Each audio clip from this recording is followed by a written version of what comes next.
Saudara Polda Metro Jaya pastikan tersangka kasus fitnah ijazah Jokowi, Roy Suryo CS, dicekal selama 20 hari ke depan. Lalu akankah pencekalan ini akan menjadi pintu penahanan Roy Suryo CS? Kita bahas bersama dengan kuasa hukum Roy Suryo CS, Bang Abdul Ghafur Sangaji, dan juga Sekjen Pradi Bersatu, Mas Ade Darmawan. Selamat petang, Mas Bang Sangaji, Mas Ade.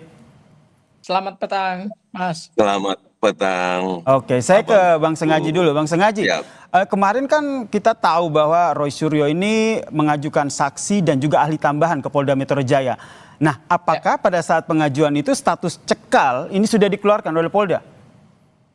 Kami setelah ke Polda Metro Jaya untuk wajib lapor dan kemudian mengajukan permohonan untuk dilakukan gelar perkara, termasuk juga mengajukan daftar nama-nama saksi meringankan dan ahli meringankan, itu kami sama sekali belum tahu kalau Mas Roy bersama 7 tersangka lainnya sudah dalam status dicekal gitu. Kami baru baca itu lewat media, Mas.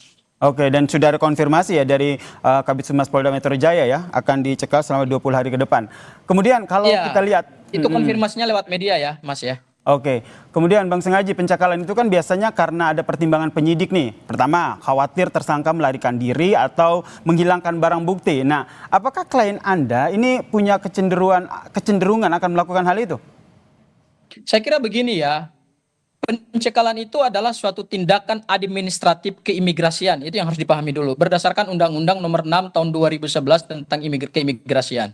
Jadi ini bukan suatu tindakan dalam konteks penegakan hukum pidana, enggak. Ini semata-mata adalah administratif keimigrasian untuk mencegah adanya warga negara yang dikhawatirkan melarikan diri dari wilayah hukum Indonesia ke luar negeri. Itu dulu yang harus dipahami, Mas. Jadi ini enggak ada hubungannya dengan dasar untuk melakukan penahanan, dasar untuk kemudian melaksanakan penahanan dalam waktu dekat. Itu enggak ada hubungannya di situ. Ini lebih kepada semata-mata melaksanakan administratif keimigrasian gitu. Oke, berarti tidak ada kekhawatiran ya, Bang Sangaji, Ya, kekhawatiran tersangka melarikan diri atau menghilangkan barang bukti begitu. Kalau Mas Ade melihatnya sama atau bagaimana? Jadi ini kan persoalan ini kan memang kita lihat. Jadi kalau saya sih melihatnya ini memang ya sudah dekat lah. Ya, kenapa saya bilang sudah dekat? Dekat kemana nih, Bang Ade? Sudah dekat lah, ini ada sesuatu yang mungkin akan terjadi kepada beberapa tersangka ini. Kenapa saya bilang begitu? Ya, karena pertama adalah pencekalan ini sudah dilakukan. Berarti ini ada hal-hal yang memang dibaca oleh Polda Metro dalam waktu singkat ini. Mungkin setelah rampung semua pemeriksaan, baik itu saksi ahli yang meringankan, kemudian sudah diperiksa juga klaster pertama. Nah, ini kejutan-kejutan dari Polda Metro ini kadang-kadang memang membuat deg-deg sur nih, ya kan? Artinya memang seperti itu ya. Kenapa saya perhatikan seperti itu, Mas? Karena gini, kalau ditahan sekarang, itu waktunya kan 21 hari saja kan kepolisian itu berhak menahan. Sementara pemeriksaan itu belum rampung, itu yang pertama. Ya, kalau dia sampai ditahan sehingga 21 hari, habis masa penahanan, maka sia-sia dilakukan penahanan karena dia kan bisa bebas demi hukum. Nah, justru itu saya lihat ini untuk membaca saja ya, bahwa memang setiap saat, anytime, ini kayaknya bisa saja dilakukan penahanan. Itu menurut pandangan saya ya. Jadi secara tidak langsung, Mas Ade, Bang Ade pengen bilang kalau sudah dekat itu berarti setelah pencekalan berarti sudah dekat akan dilakukan penahanan terhadap Roy Suryo CS, begitu? Ya, bisa saja seperti itu, bisa saja karena anytime saat ini Roy Suryo CS ini memang setiap saat dia bisa saja dilakukan penahanan, tetapi tentu ada hitung-hitungannya kan penahanan itu. Penahanan itu tidak bisa dilakukan juga pada saat belum memeriksa saksi ahli, terus langsung dilakukan penahanan, nanti habis masa penahanannya di polisi. Itu persoalannya. Sehingga memang harus ada perhitungan-perhitungan khusus di mana masa pemanggilan, pemeriksaan. Karena gini, kalau belum rampung semua diperiksa terus dilakukan penahanan itu batal demi bebas demi hukum ya, karena dia tidak bisa ditahan lebih dari 21 hari masa penahanan kecuali berkasnya langsung dilimpahkan ke jaksa. Tapi kan tidak mungkin bisa berkas itu dilimpahkan ke kejaksaan kalau yang 4 yang disampaikan di konferensi pers kemarin bahwa bersedia mau memeriksa ahli-ahli mereka kan. Nah, itu hitungannya itu akan jauh. Terus yang 5 ini juga belum rampung berkasnya. Sehingga saya rasa sia-sia Polda Metro untuk bisa dikatakan ini sebagai salah satu strategi dari Polda ya begitu. Bang Sengaji, menurut Anda? Mas Ade, sebentar. Ini Mas Ade tadi menjelaskan banyak hal yang sangat tidak relevan. Pertama, Mas Ade ketika bicara soal masa penahanan itu Mas Ade hitungannya aja udah salah. Berarti Mas Ade belum baca KUHP dengan benar gitu terkait dengan masa penahanan. Masa penahanan itu nggak 20 hari. Masa penahanan itu kan ada masa penahanan diperpanjang oleh jaksa penuntut umum, minta ke pengadilan. Jangan 21 hari itu penahanan polisi, Mas. Itu bisa diperpanjang melalui kejaksaan. Iya, jadi Anda jangan pintar-pintaran, pintar sendiri. Iya. Maksudnya saya mau luruskan Mas Ade. Mas Ade sebentar kita kasih kesempatan ke Bang Sengaji dulu, oke? Modalnya jangan teriak-teriak dong. Ini dinonton oleh rakyat nih. Ya, jangan modalnya teriak. Jadi yang saya mau luruskan begini. Pencekalan itu nggak ada hubungannya dengan masa penahanan, Bos. Ya, itu nggak ada, itu keliru itu. Pencekalan ini sebetulnya kami melihat tidak ada urgensinya. Kenapa tidak ada urgensinya? Kalau dikatakan ini ada hubungannya dengan penahanan, ya, kemudian dikhawatirkan melarikan diri, ya sebetulnya tanpa harus mencekal juga kan harusnya ditahan dari awal gitu loh. Ya kan? Tapi kan karena tidak ditahan dari awal, yaitu karena pertimbangannya berdasarkan pasal 21 ayat 1 KUHP, yaitu dikhawatirkan tidak melarikan diri, mengulangi tindak pidana atau menghilangkan barang bukti. Jadi sudahlah, terkait dengan alasan-alasan tidak dilakukan penahanan itu menurut saya sudah tidak relevan lagi didiskusikan dalam konteks pencekalan. Saya melihatnya begini, Mas. Pencekalan ini justru adalah digunakan oleh penyidik untuk membatasi ruang gerak Mas Roy dan teman-temannya dalam kerangka mencari bukti-bukti baru. Itu sebetulnya esensinya. Jadi pencekalan ini digunakan oleh penyidik untuk membatasi, mempersempit ruang gerak supaya Mas Roy dan kawan-kawan ini mungkin tidak punya akses untuk ke luar negeri, mencari bukti-bukti tambahan, mencari bukti-bukti baru, sehingga dengan bukti-bukti baru itu bisa kemudian membantah semua pasal-pasal persangkaan yang dilakukan oleh Polda Metro Jaya sebagai dasar penetapan tersangka. Saya ambil contoh ya. Bang Sengaji, sederhananya emang ada bukti baru apa di luar negeri? Itu tuh bukti itu tidak hanya ada di Indonesia. Bukti itu kan di mana saja bisa didapatkan, dan bukti itu tidak terbatas pada ruang dan waktu, Mas Ade. Ini kita bicara tindak pidana loh. Bukan saya yang nanya, saya nggak nanya. Ya, intinya gini ya, kalau terkait bukti baru, relevansinya maksudnya saudara Gofur ini maksudnya ijazahnya Gibran gitu maksudnya. Oh bukan hanya ijazah Gibran, tapi saya ambil contoh misalnya. Saya ambil contoh. Kita kan pernah dihebohkan oleh seorang warga negara Indonesia yang ada di Leiden. Kebetulan dia adalah ahli sejarah di Universitas Leiden. Kemudian dia menyimpan arsip-arsip dan dokumen yang berkaitan dengan dokumen Universitas Gadjah Mada, namanya Dr. Suryadi.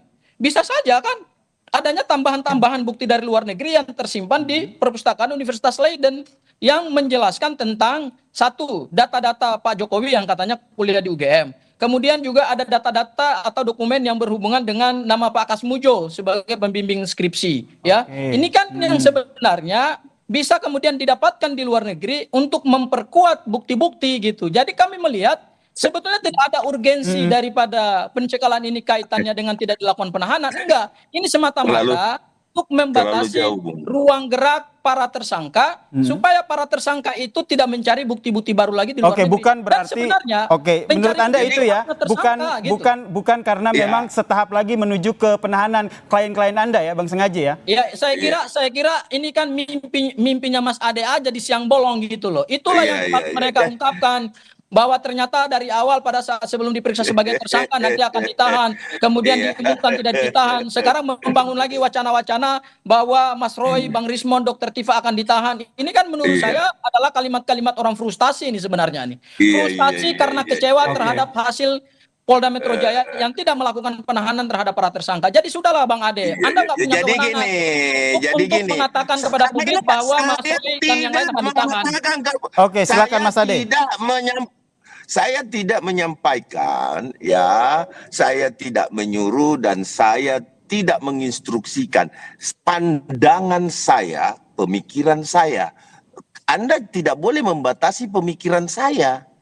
Ya kan? Itu yang pertama. Yang kedua, kalau Anda berpikir, ya, saya juga tidak bisa membatasi pikiran Anda bahwa ada dokumen yang dibawa dari UGM dan disimpan ke Leiden. Itu hal yang cukup masuk akal.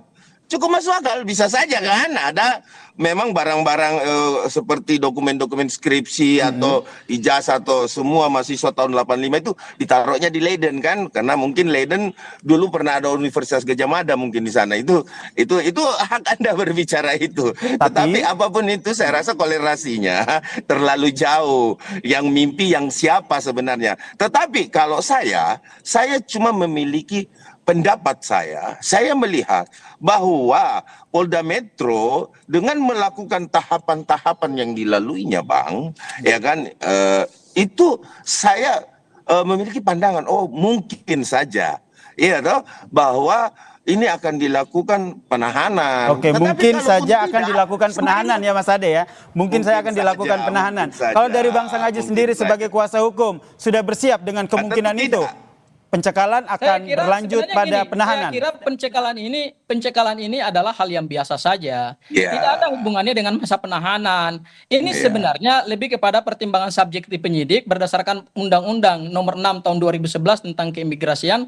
Ada kekhawatiran dari penyidik bahwa yang bersangkutan akan keluar dari wilayah hukum Republik Indonesia. Tetapi kami kemudian mengkaitkan adalah alasan itu masuk akal karena itu berdasarkan undang-undang gitu. Itu namanya reason by law. Tapi kemudian kami kaitkan dengan adanya motif atau tendensi untuk mempersempit ruang gerak para tersangka mendapatkan bukti baru di luar negeri. Dan ini menurut kami tidak fair. Kenapa tidak fair? Karena tersangka itu kan punya hak untuk mendapatkan dan mengumpulkan bukti. Bukti itu kan tidak terbatas pada ruang dan waktu. Apalagi kita bicara dugaan tindak pidana. Ya kan, bukti itu kan bisa aja dia tersebar di mana saja.